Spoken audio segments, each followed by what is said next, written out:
அடுத்ததாக எங்களது அன்பிற்கனி அண்ணன் சாட்டை துரைமுருகன் அவர்களை அன்போடு மேடைக்கு அழைக்கிறோம். இந்த படத்துல சிறந்த ஒரு நடிகரை கிளப்பிட்டாப்ல திருக்குறள் வீடியோ வச்சிருக்கேன். திருக்குறள் நல்லார் ஒருவர் உலகில் அவர் பொருட்டு எல்லோருக்கும் பெய்யும் மழைன்னு சொல்லுவாங்க. ஒருத்தர் இருந்தாலே மழை பெய்யும்னா ஒட்டுமொத்த மேடையும் நல்லவங்களா அமர்ந்திருக்காங்க. அப்படின்னா எவ்வளவு மழை பெய்யும்னு பாத்துக்கோங்க. ராமநாதபுரத்தில் பெய்யுற மழை சென்னைக்கு நாளைக்கு வர வாய்ப்பு இருக்கு. ஏன் நல்லவன்னு சொல்றேன் அப்படின்னா, ஒவ்வொரு படைப்பாளிக்கும் வந்து ஒரு சமூக நோக்கம் இருக்கணும். சமூக நோக்கம் இல்லாதவர்கள் படைப்பாளியா இருக்க முடியாது.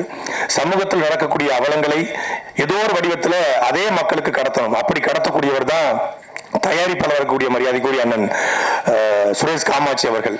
எத்தனையோ இடையூறுகள் அவர் வந்து அவருடைய கருத்தியல் சார்பாக அவர் இந்த களத்தில் நிற்பதற்கு எத்தனையோ இடையூறுகள் உண்டு. அந்த இடையூறுகளும் தாண்டி தன்னுடைய கருத்தியலில் உறுதியாக நின்று கொண்டு தயாரிப்புகளை செய்யக்கூடியவர். அதே போல இந்த படத்தினுடைய கதை, வசனம், இசை எல்லாவற்றையும் உருவாக்கி இருக்கிற இந்த படத்தினுடைய உண்மையான நாயகனாக இருக்கக்கூடிய மரியாதைக்குரிய அண்ணன் தம்பி ராமையா அவர்கள்.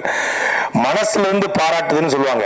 சில பேர் உள்ளுக்குள்ள ஒண்ணு வச்சுக்கிட்டு வெளியே நீலாம் நல்லா வர்றேன் தம்பி, நல்லா வருவேலா, வந்துருவேன் விட்டுருவனா அப்படிங்கிற மாதிரி பேசுவாங்க. ஆனா உண்மையிலே மனத்துக்கன் மாசில் ஆதன் அனத்துக்கன் ஆகல நீர பேர் அப்படிங்கிற மாதிரி உள்ள ஒண்ணு வைத்து வெளியே ஒண்ணு பேசாம எல்லோரிடத்திலும் வெளிப்படைத்தன்மையோடு பாராட்டக்கூடிய அவர் அளவுக்கு பாராட்டுற மனுஷன் எனக்கு தெரிஞ்சு என் வாழ்நாள பார்த்தது இல்லை. அப்படி பாராட்டுவாரு. உண்மையிலே அவர் நமக்குள்ள இப்படி திறமை இருக்கா அப்படிங்கிறத அண்ணன் தம்பிராமையா அவர்கள் பாராட்டும் போதுதான் தெரிய வரும்.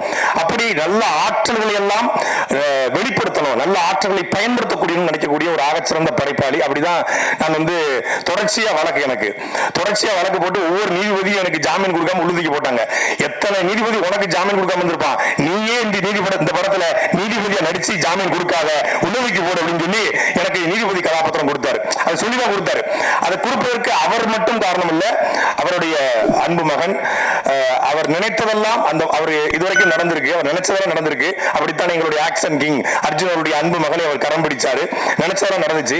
அதே போல இந்த படத்தில் என்ன நோக்கத்திற்காக இந்த படத்தை எடுத்தாரோ, டைரக்டர்னா பொதுவாக சொல்லுவாங்க, நம்மளும் நிறைய இயக்குநர்களை வந்து படப்பிடிப்பு தளங்கள்ல பார்த்திருக்கோம், பரபரப்பா இருப்பாங்க, ஆக்ஷன் கட் அப்படிலாம் கிடையாது.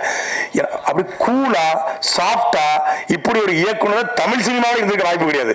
அவர் கோவப்பட்டு நான் பார்த்தேன். நான் இருந்தது ஒரு 5-6 நாள் தான் படப்பிடிப்புக்கு போனேன். அந்த 5 நாட்கள் பார்த்து கூட சின்ன கோபம் கூட ஒரு முகத்துல பார்த்து சிரித்து கொண்டு ரொம்ப மென்மையான ஒரு இயக்குனர் தமிழ் சினிமாவுக்கு கிடைத்திருக்காரு. தமிழ் சினிமா தவிர்க்க முடியாத இயக்குநராக மரியாதைக்குரிய தம்பி உமாபதி வருவார் என்பது எந்த மாற்று கருத்தும் கிடையாது. இன்னைக்கு தமிழ் சினிமாவுக்கு வந்து ஒரு சின்ன இருண்ட காலம் ஏற்பட்டிருக்கிறது. ஏன்னா இன்னைக்கு சோசியல் மீடியா, யூடியூப் சேனல்ஸ் தான் தமிழ் சினிமாவுடைய வெற்றி தோல்வியை தீர்மானிக்கிறது. எத்தனை யூடியூப் சேனல்கள் இந்த படத்திற்கு எதிராக நின்றாலும் இந்த படத்தினுடைய வெற்றியை எவனாலையும் தடுக்க முடியாது. ஏன்னா சாட்டை இந்த படத்துக்கு கூட நிற்கும். சாட்டைனா சமுத்திரக்கனி அண்ணன் கூட நிற்பாரு, அந்த சாட்டை தம்பிராமையா நிற்பாரு. சாட்டை எடுத்து தயாரிப்பை நிகழ்த்துகிற அண்ணன் சுரேஷ் காமாட்சி நிற்பாரு. எல்லா சாட்டையும் நிற்கும். நான் இதுல ஒரு சின்ன செய்தியை மட்டும் சொல்ல விரும்புறேன். நான் வந்து ஒரு துரைமுருகன் அப்படின்னு ஒரு பேர் தான் என் பேரு. ஆனா எனக்கு முன்னாடி ஒரு அடைமொழி உருவாகி இன்னைக்கு தமிழ்நாட்டில் ஒரு 13 வழக்குல என் பேர் சாட்டை துரைமுருகன் இருக்கு. அதே போல யூடியூப் சேனல் தேர்னா சாட்டைன்னு ஒரு 2000 வீடியோ வருது. கூகுள்ல போனா சாட்டை அப்படிங்கிற பேர் வருது. அந்த சாட்டை அப்படிங்கிற பெயர் எனக்கு கிடைத்ததற்கு முக்கியமான காரணம், முதல் காரணம் அண்ணன் அண்ணன் சமுத்திரகனி அவர்களும் அண்ணன் தம்பிராமை அவர்களும் தான்.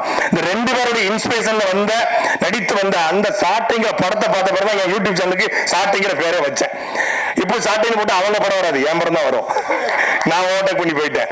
அப்போ அப்படி நிறைய 2 தொடர்பு உண்டு. அதேபோல அண்ணன் சமுத்திரகனி அவர்களும் வந்து மனசுக்குள்ள வச்சுட்டு வெளியே பேசக்கூடிய நபர் கிடையாது. ரொம்ப வெளிப்படைத்தன்மையோடு இருக்கக்கூடிய நபர்கள். அப்படியெல்லாம் இப்படிப்பட்ட கலைஞர்கள், படைப்பாளிகள் தமிழ் சினிமாவுக்கும் தமிழ் சமூகத்துக்கும் கிடைப்பது அரிது. அப்படிப்பட்டவர்கள் ஒன்று கூடி தயாரித்திருக்கிற ஒரு படம். இந்த படத்துல 2 பாட்டு பார்த்தோம். ஒண்ணு வந்து நம்மளுடைய உடலை நடுங்க வைத்தது, இன்னொன்னு உள்ளத்தை நடுங்க வைத்தது. 2 பாட்டுமே அதே போல இந்த படமும் உடலையும் உள்ளத்தையும் நடுங்க வைக்கும். தமிழ் சமூகத்துல இந்த படம் சின்ன அதிர்வுகளை நிச்சயம் ஏற்படுத்தும். இந்த படத்துல எனக்கு வாய்ப்பு வழங்கிய மரியாதைக்குரிய அண்ணன் தம்பிராமை அவர்களுக்கும் அவருடைய அன்பு மகன் உமாபதி அவர்களுக்கும் தயாரிப்பாளர் சுரேஷ் காமாட்சி அவர்களுக்கும் என்னுடைய நன்றியும், இந்த படம் வெற்றி பெற என்னுடைய வாழ்த்துக்களும். நன்றினே. அடுத்ததாக கவிஞர், கட்டுரையாளர், திரைப்பட பாடலாசிரியர், அது மட்டும் இல்லாம